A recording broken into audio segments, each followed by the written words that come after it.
Hello and welcome back to my channel. In today's video, I will show you how to find transaction history on PayPal. So let's get started.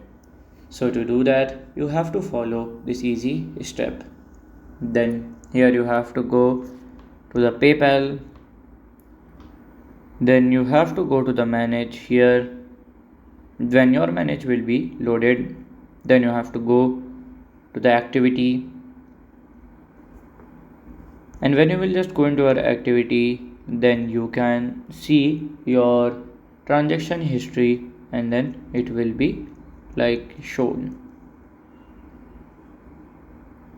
You can see like this, it will be done. So this is how to find PayPal transaction history. And if you find this video helpful, make sure you like, subscribe and share the video. Thank you for your watching.